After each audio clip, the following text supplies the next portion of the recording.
ప్రతివాడు ఒక తిక్కన అయి నవ భారతం రాయాలన్నా ప్రతి మహిళ ఒక మొల్లవోలే ఇక రామాయణమే చెప్పాలన్నా ఓ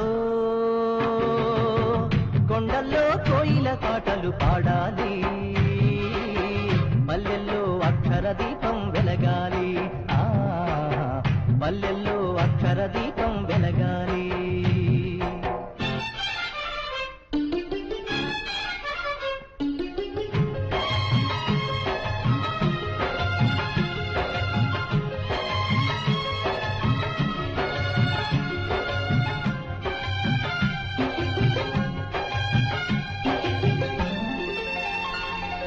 సంకురాతిరి ముగ్గులు వేసే చక్కనైన నా అక్కల